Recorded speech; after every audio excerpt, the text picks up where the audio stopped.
Le 18 décembre 1981, sur le terrain d'essai de l'Institut d'essai en vol Joukovski, près de Moscou, un avion qui n'aurait jamais dû exister prit son envol pour la première fois. Mesurant 54 mètres de long, avec une envergure de 55 mètres et une section centrale entièrement soudée en titane, l'appareil atteignit des vitesses jamais égalées par aucun bombardier dans l'histoire. De plus, ce vol inaugural était une initiative personnelle du pilote d'essai Boris Veremey. La mission avait commencé comme un simple test de vitesse, mais il décida de faire décoller l'avion. Et il avait raison. Lorsque les services de renseignement américains reçurent des images satellites du nouvel appareil soviétique, la panique s'empara du Pentagone. Les analystes n'arrivaient pas à croire que l'Union soviétique ait réussi à créer un tel engin, car l'avion surpassait leur propre bombardier stratégique B-1B, pour lequel les États-Unis avaient dépensé des milliards de dollars sur des points clés de performance. Cet avion fut baptisé Tu-160 et au cours des décennies suivantes, il allait devenir l'arme de croisière la plus chère, la plus rapide et la plus redoutable de la planète. Tout a commencé lorsque les Américains eux-mêmes ont lancé la course. À la fin des années 1960, les États-Unis ont lancé un programme visant à créer un bombardier stratégique de nouvelle génération capable de pénétrer les défenses aériennes soviétiques à des vitesses supersoniques et à des altitudes extrêmement basses. Moscou a réagi en annonçant un concours entre les bureaux d'études. 3 géants de l'aéronautique soviétique se sont lancés dans la compétition. Le bureau d'études Sukhoi, avec un projet futuriste basé sur une aile volante, le bureau d'études Meshichev, avec son projet M-18 doté d'une aile à géométrie variable, et le bureau d'études Tupolev, qui a rejoint la compétition un peu plus tard. En 1972, une commission présidée par le commandant de l'aviation à long rayon d'action a examiné les 3 projets. Le projet de Meshichev a été officiellement retenu. Cependant, son bureau d'études ne disposait ni des installations de production, ni de l'expérience nécessaire à la conception d'avions supersoniques. Par conséquent, les dirigeants du pays ont pris une décision paradoxale. Tous les développements du M-18 furent transférés au bureau d'études Tupolev, qui avait déjà conçu le Tu-144, avion de ligne supersonique, et le bombardier Tu-22M. Les lauréats du concours se retrouvèrent ainsi à épauler ceux chargés de peaufiner la conception. Valentin Bliznyuk fut nommé concepteur en chef. Son approche était audacieuse même pour l'époque soviétique. S'appuyant sur le concept d'aile à géométrie variable de Meshichev, l'équipe Tupolev repensa l'appareil quasiment de A à Z. Plus de 800 entreprises à travers l'Union soviétique collaborèrent à son développement. L'audace technique majeure résidait dans la section centrale, élément structurel principal auquel étaient fixées les ailes, les moteurs et le fuselage. Il s'agissait d'une pièce unique en titane soudée de plus de 12 mètres de long. C'est cette pièce qui fit du Tu-160 l'avion de combat le plus cher de l'histoire soviétique. Un seul appareil coûtait au Trésor public environ 250 millions de dollars, sans compter l'armement. Lorsque l'appareil fut présenté aux observateurs occidentaux, ces derniers affirmèrent que les Russes avaient copié le B-1B américain. Ces accusations n'étaient pas sans fondement. L'Union soviétique n'avait jamais hésité à s'inspirer d'idées existantes. Le bombardier Turok de 1977 était une copie quasi conforme du Boeing B-29 américain. Le Gaz A de 1932 était une réplique du Ford, et le Moskvitch rappelait étrangement l'Opel Kadett allemande. Mais le Tu-160 était plus complexe. Si sa conception aérodynamique était effectivement similaire, ses composants internes étaient totalement différents. L'appareil était équipé de 4 moteurs NK32, développant chacun une poussée de 25 000 kg avec post-combustion. La puissance combinée de ces moteurs permettait à ce colosse, d'une masse maximale au décollage de 275 tonnes, d'atteindre 2200 km/h, soit nettement plus vite que son concurrent américain. Mais la vitesse n'était qu'un aspect de son avantage. Le Tu-160 avait une autonomie maximale d'environ 14 000 km sans ravitaillement.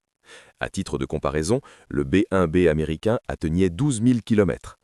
L'appareil soviétique couvrait la distance de l'Ural à l'Atlantique et emportait 12 missiles de croisière X-5 sur des lanceurs à tambour logés dans 2 soutes à bombe interne. Chaque missile pouvait transporter une ogive nucléaire et sa portée atteignait 4 500 km. Une seule mission de Tu-160 pouvait théoriquement rayer une douzaine de grandes villes de la carte. C'est pourquoi l'avion était surnommé officieusement l'effaceur de continents. Malgré son énorme puissance, l'appareil se révélait étonnamment facile à piloter. Contrairement aux autres bombardiers lourds, qui utilisaient un manche à balai classique, le Tu-160 était équipé d'un petit manche semblable à celui d'un chasseur. Lorsque les concepteurs suggérèrent aux pilotes de le remplacer par un manche à balai classique, ils refusèrent catégoriquement. Les pilotes affirmaient pouvoir piloter ce colosse d'un seul doigt, tellement le système de contrôle était précis et réactif. L'un des pilotes, qui avait déjà piloté plusieurs types de bombardiers stratégiques, a décrit la différence en quelques mots. C'est comme passer d'un Gigouli à une Mercedes. De l'extérieur, le Tu-160 ressemblait à un gratte-ciel volant, mais en fois à l'intérieur, l'illusion de grandeur disparaissait. L'appareil s'est immédiatement désintégré. L'équipage de 4 personnes, 2 pilotes, un navigateur et un opérateur d'armement, était exigu dans un cockpit si petit qu'un homme de grande taille pouvait à peine se faufiler dans l'étroit couloir jusqu'à son siège. De la rue, l'intérieur de ce géant paraissait aussi spacieux qu'un avion de ligne, mais la réalité était tout autre. Chaque centimètre carré était occupé par des équipements. Des tableaux de bord, avec des centaines de boutons et d'interrupteurs, recouvraient les parois du sol au plafond et les sièges des pilotes étaient si proches que les épaules du commandant et du copilote se touchaient presque. La visibilité depuis le cockpit était également médiocre. Le pare-brise était si petit que le pilote devait littéralement se lever pour voir quoi que ce soit devant lui. Pour remédier à ce problème, les concepteurs ont rendu le siège mobile. Avant le vol, il coulissait vers l'avant et vers le haut, et les pédales étaient réglables en longueur. En position de travail, le pilote était plaqué contre le tableau de bord et la vue était acceptable, bien que loin d'être idéale. Cependant, pour un bombardier stratégique qui passait la majeure partie de son vol en pilotage automatique, ce défaut n'était pas considéré comme critique. Le manche à balai, en revanche, posait problème. Des mouvements millimétriques suffisaient pour manœuvrer. L'appareil réagissait instantanément à la moindre déviation, et c'est là que résidait sa principale difficulté. Le pilote devait apprendre à garder la main parfaitement immobile pendant des heures, car les concepteurs n'avaient prévu aucun repose-main ni support. La main pendait simplement dans le vide et le moindre mouvement involontaire dû à la fatigue pouvait affecter le pilotage. Certains pilotes ont admis plus tard que c'était le seul véritable inconvénient de l'appareil, mais il fallait des mois d'entraînement pour s'y habituer. Après le décollage et la montée, l'équipage activait le pilotage automatique et dès lors, l'avion se pilotait tout seul. La règle était cependant stricte. Si un pilote quittait son siège, l'autre devait rester à sa place et surveiller les instruments. L'avion n'était jamais laissé sans surveillance, même une seconde. Toutefois, il fallait parfois quitter son siège pour une raison bien plus prosaïque. Il y avait des toilettes à bord. Ou plutôt, elles existaient bel et bien, mais son utilisation était extrêmement réticente. L'accès se faisait par une trappe de service dans le plancher et de nombreux pilotes craignaient sérieusement que cette trappe ne cède et ne s'écrase dans le ciel depuis une altitude de 10 000 mètres. Cette crainte était irrationnelle. La conception était robuste, mais face à 10 km de vide, les arguments rationnels peinent à convaincre. De ce fait, certains membres d'équipage préféraient endurer 12 heures de vol d'affilée plutôt que d'emprunter cette trappe. Cependant, lors du passage en vitesse supersonique, l'appareil se comportait avec une surprenante douceur. Lorsque des journalistes occidentaux interrogeaient les pilotes sur les forces G à 2000 km/h, ils étaient sincèrement surpris par la question. Le franchissement du mur du son était pratiquement imperceptible dans le cockpit du T-160. Aucune force G écrasante, aucune déformation du visage comme celle subie par les pilotes de chasse dans une centrifugeuse. La force G admissible du bombardier stratégique n'était que de 2 G, ce qui était suffisant pour effectuer toutes les manœuvres prévues. Les pilotes affirmaient qu'à 2000 km/h, on ne ressentait absolument rien. L'appareil volait avec une douceur et une assurance déconcertantes, comme si la vitesse n'avait aucune importance. Mais ce calme apparent dissimulait une consommation monstrueuse. À vitesse supersonique, les 4 moteurs engloutissaient des dizaines de tonnes de kérosène par heure. Un plein contenait environ 148 tonnes de carburant. Et en conditions de vol difficile, ces réserves fondaient à une vitesse alarmante. Le ravitaillement en vol était à lui seul extrêmement coûteux. Même en temps de paix, il était impossible de mener à bien tous les vols avec un plein. Plus tard, après l'effondrement de l'Union soviétique, ce problème devint majeur. Les pilotes se retrouvaient tout simplement sans carburant car celui du T-160 était trop cher pour les nouveaux États indépendants. Outre le carburant, l'appareil nécessitait une maintenance colossale. Chaque mission mobilisait une véritable armée de personnel au sol, ingénieurs, techniciens, armuriers et spécialistes en électronique. La préparation d'un seul appareil pour le combat exigeait des heures de travail minutieux. Cela faisait du T-160 bien plus qu'une simple arme, un système complet qui ne pouvait fonctionner qu'avec un soutien gouvernemental sans faille. Tant que l'Union soviétique, avec son budget militaire et sa base industrielle le soutenait, cela ne posait aucun problème. Mais en décembre 1991, l'Union soviétique s'effondra et 19 monstres de titane, avec leurs équipages, se retrouvèrent sur le territoire de l'Ukraine indépendante. Commença alors une histoire à faire trembler le cœur de n'importe quel pilote militaire. En avril 1992, un événement se produisit sur la base aérienne de Poltava, un événement qui allait bouleverser à jamais l'équilibre des forces dans l'espace post-soviétique, mais dont presque personne n'avait connaissance. Un officier du régiment, commandant adjoint à l'entraînement de vol, revenait de la région de Moscou où il avait assisté à une démonstration du T-160 organisée par le président. Russie. Pendant son absence, une étrange agitation se produisit sur la base aérienne. Le commandant de régiment par intérim prépara un programme de vol pour 11 appareils censés rejoindre la zone de lancement tactique. Mais le commandant adjoint remarqua immédiatement plusieurs détails qui ne correspondaient pas à une mission d'entraînement classique. Premièrement, l'itinéraire traversait la région de Soumy et pénétrait directement dans l'espace aérien russe. Deuxièmement, au lieu des 17 tonnes de kérogène habituelles, chaque bombardier devait recevoir près de 50 tonnes. Un ravitaillement absurde pour un vol aussi court dans cette zone. Le plan était clair. 12 bombardiers devaient décoller, franchir la frontière et atterrir sur la base aérienne russe d'Engels, d'où ils ne devaient jamais revenir. L'officier refusa de signer le programme. Sans sa signature, les vols étaient interdits par la réglementation. Mais le commandant de régiment par intérim, Jikarev, qui allait par la suite faire une brillante carrière dans l'armée de l'air russe et devenir commandant de l'aviation à long rayon d'action russe, trouva un moyen de contourner l'interdiction et signa lui-même les documents. Le commandant adjoint appela alors le commandant du régiment, Valéry Gorgol, qui était en vacances à ce moment-là. Gorgol se rendit immédiatement à la base et annula les vols. La tentative de détournement échoua. Peu de temps auparavant, 7 bombardiers Su-24 avaient déjà été transférés du territoire ukrainien vers la Russie.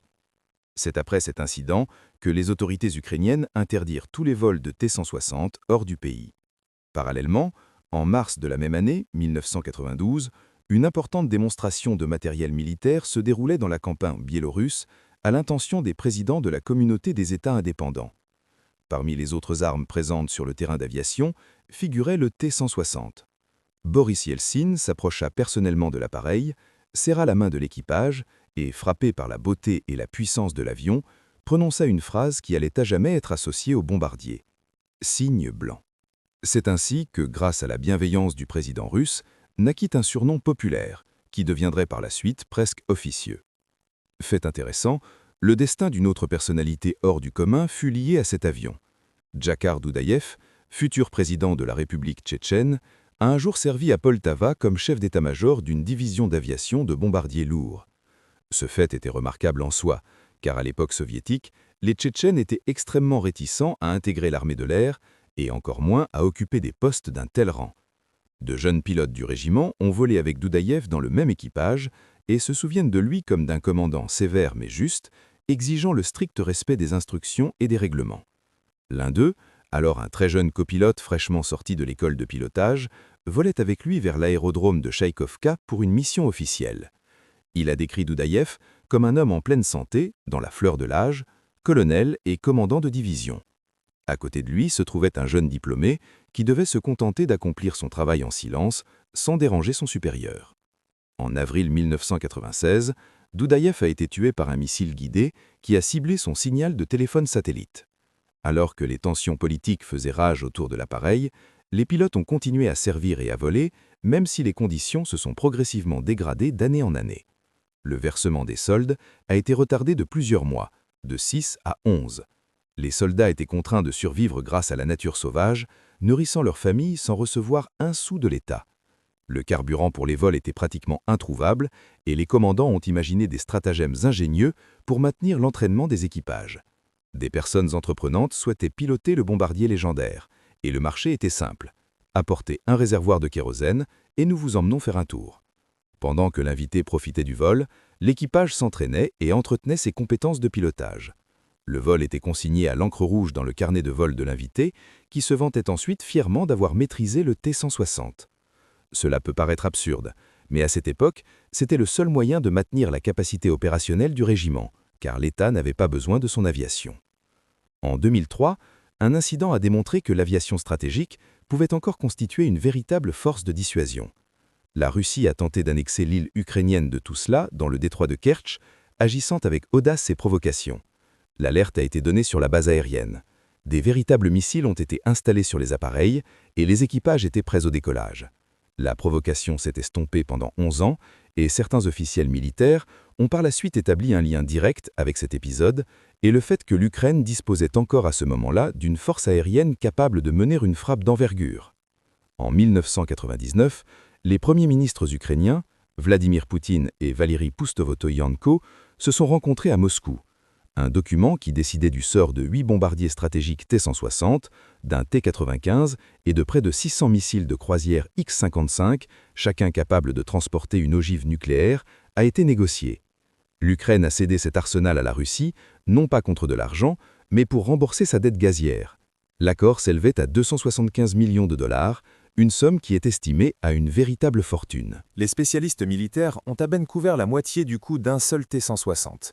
La décision a été prise unilatéralement par le cabinet des ministres. La question n'a même pas été soumise à la Verkhovna Rada. Le Parlement n'a eu connaissance de l'accord qu'après coup.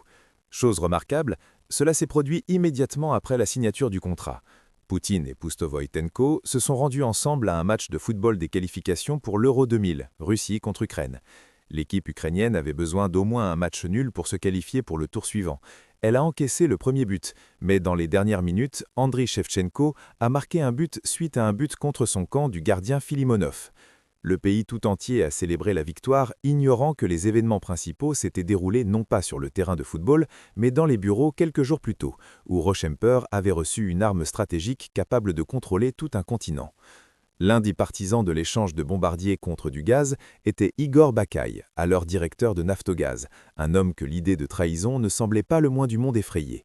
Après la révolution orange, Bakaï fut recherché par la communauté internationale pour 7 affaires d'abus de pouvoir et, par une curieuse coïncidence, obtint la nationalité russe en 2005. En 2010, après l'arrivée au pouvoir de Yanukovych, le tribunal des grottes de Petchersk, dont le nom était devenu un mème, classa toutes les affaires. Même en Russie, Bakaï fut arrêté à 2 reprises, mais écopa à chaque fois de peines avec sursis. Après avoir quitté son poste de Premier ministre, Poustovoyenko ne commenta jamais la vente des avions et évita soigneusement les journalistes qui posaient des questions embarrassantes. Il parvint à travailler comme conseiller de Yanukovych, reçut plusieurs décorations d'État et déclara pourtant publiquement que l'Ukraine devait être amie avec la Russie, contrairement à l'Europe. Il ne manifesta aucun remords, ni alors ni plus tard. Pendant ce temps, un sort encore plus cruel attendait les appareils qui n'étaient pas tombés aux mains de la Russie. Dans le cadre du programme américain d'assistance en matière d'armement stratégique, les États-Unis financèrent la destruction des bombardiers restants. L'opération fut menée avec une précision chirurgicale et une cruauté absolue. L'avion fut découpé en 3 morceaux, les ailes séparées du fuselage, puis les fragments dispersés à plusieurs mètres de distance. Les restes furent laissés dans cet état pendant 3 jours, juste le temps qu'un satellite de reconnaissance américain prenne des photos et confirme la destruction effective de l'appareil, l'empêchant de le reconstituer. Ce n'est qu'après confirmation depuis l'espace que l'épave fut envoyée à la fonderie. Les pilotes, qui avaient consacré les meilleures années de leur vie à ces avions, ne purent supporter d'y assister. L'un des commandants de régiment, présent lors du démantèlement du premier appareil, fondit en larmes sur le tarmac, fit demi-tour et déclara qu'il n'y remettrait jamais les pieds. Sur une autre base aérienne, à Prilouki, des militaires tentèrent d'organiser des rassemblements pour empêcher le démantèlement des avions, mais les ordres sont les ordres. L'incident le plus horrible fut la destruction d'un avion flambant neuf, tout juste sorti d'usine, qui n'avait effectué que 3 atterrissages et volé à peine jusqu'à 20 heures. En somme, l'appareil fut acheté, acheminé jusqu'à l'aérodrome, puis immédiatement élidé, sans avoir la moindre chance de servir sa mission. C'était comme acheter une voiture neuve, parcourir 2 km, puis la mettre à la casse. Le 28 août 2003, le T-160 s'éleva pour la dernière fois dans le ciel ukrainien. Après ce vol, plus personne ne pilota cet appareil dans le pays.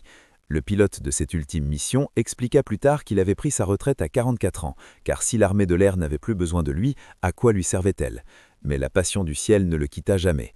3 commandants de régiment, ayant servi à différentes périodes, étaient déjà décédés à cette époque, n'ayant jamais pu surmonter l'effondrement de l'œuvre de leur vie. Les Américains, cependant, reçurent en guise de souvenir un morceau du cône avant du dernier T-222 M3 détruit, un fragment d'un appareil qui jadis semait la terreur à milliers de forces navales ennemies sur tous les océans du globe. ces bombardiers n'étaient que la partie immergée de l'iceberg. Après l'effondrement de l'Union soviétique, l'Ukraine hérita de la deuxième armée la plus importante d'Europe. Près d'1 million de soldats, 1800 avions de combat, des milliers de tanks et des réserves d'armement colossales. Tout cela se transforma rapidement en marchandises vendues à tour de bras, parfois ouvertement, le plus souvent par le biais de manœuvres douteuses impliquant des individus que la presse qualifiait pudiquement de marchands d'armes. En 2002, un scandale éclata, ruinant la réputation internationale de l'Ukraine. Mykola Melnychenko, ancien major de la sécurité présidentielle, déjà connu pour avoir enregistré secrètement les conversations de Kuchma lors du scandale des cassettes audio, a témoigné que ces enregistrements contenaient une conversation entre le président Kuchma et Valery Malev, directeur de la société Ukraine Spets Export. La discussion portait sur la vente potentielle à l'Irak de la station de renseignement électronique Kolchuga, une technologie ukrainienne unique capable de détecter même les avions américains en vol. Des avions furtifs canadiens, construits selon une technologie de pointe, étaient en vente. L'Irak était alors soumis à de strictes sanctions internationales. L'invasion de l'Ukraine par la coalition menée par les États-Unis était imminente. Vendre un tel équipement à l'Irak était perçu comme un affront par Washington. Les États-Unis réagirent immédiatement. 54 millions de dollars d'aide gouvernementale à l'Ukraine furent gelés, et la plupart des dirigeants occidentaux refusèrent de faire affaire avec Kuchma. Le président tint des conférences de presse, rejeta les accusations, les qualifiant de sentimentales, et nia tout. Mais le plus troublant arriva à Malchev, que la presse avait surnommé le principal vendeur d'armes ukrainienne. Au plus fort du scandale, il mourut dans un accident de voiture dans la région de Poltava. Son Audi percuta un camion Kamaz. Des années auparavant, dans des circonstances étrangement similaires, un autre maniable de l'armement, Boris Marussitch, avait trouvé la mort dans un accident comparable. Le New York Times publia un article recensant plusieurs accidents mortels similaires impliquant de hauts responsables ukrainiens, suggérant que toutes les victimes avaient un point commun. Elles gênaient Kuchma et son entourage. Les stations Kolchuga n'ont jamais été localisées en Irak. Selon une théorie, tout ce scandale aurait été orchestré par Moscou, car Kuchma aurait perdu ses alliés occidentaux et aurait été contraint de se tourner vers la Russie. En 2004, il a personnellement supprimé de la doctrine militaire ukrainienne la clause stipulant que l'adhésion à l'OTAN était l'objectif ultime de l'intégration euro-atlantique. Les présidents se sont succédés, mais les scandales ont persisté. En 2008, des pirates somaliens ont arraisonné le navire ukrainien Faina au large des côtes africaines, transportant 33 chars T-72 et des lance-roquettes multiples grades. L'Ukraine a affirmé que la cargaison était destinée au Kenya et a même produit des contrats. Mais les États-Unis ont publié des traités et des images satellites montrant clairement des chars transitant par le territoire kényan pour rejoindre le Soudan du Sud, qui figurait alors sur la liste américaine des pays soutenant le terrorisme. Les démentis sont devenus vains et le scandale s'est transformé en un camouflet international. Pendant tout ce temps, l'aviation stratégique, qui aurait pu devenir un véritable atout pour le pays, a été méthodiquement détruite. Les pilotes ayant survécu à ces années de conflit répétaient amèrement la même chose. Si l'Ukraine avait conservé ne serait-ce que le régiment de bombardiers Poltava et une réserve de missiles, la flotte russe de la mer Noire n'aurait jamais quitté Sébastopol. Les missiles anti-navires Tu-22M3 avaient une portée de 370 km, et pour frapper des navires dans la baie, il n'était même pas nécessaire de pénétrer dans la zone de défense aérienne ennemie. Mais les avions furent également démantelés, et la priorité ne fut pas donnée aux appareils plus anciens en fin de vie, mais aux avions flambant neufs, tout juste sortis d'usine. Ce sont précisément ceux que la Russie utilise encore aujourd'hui. Et les 8 Tu-160 que la Russie a reçus en règlement de ses dettes gazières sont désormais précieux. Contrairement aux T-95, qui volent régulièrement et emportent jusqu'à 8 missiles sous élingue externe, les cygnes blancs sont utilisés extrêmement rarement. La raison est simple, ils sont peu nombreux. La formation des équipages sur cet appareil prend des années, et chaque avion vaut son pesant d'or. De plus, un Tu-160 peut emporter 12 missiles de croisière dans ses soutes à bombes internes, soit 1,5 fois plus qu'un Tu-95. La Russie les conserve simplement en réserve pour les situations les plus extrêmes. Si cet article vous a plu, n'hésitez pas à liker et à vous abonner à la chaîne pour ne manquer aucun épisode.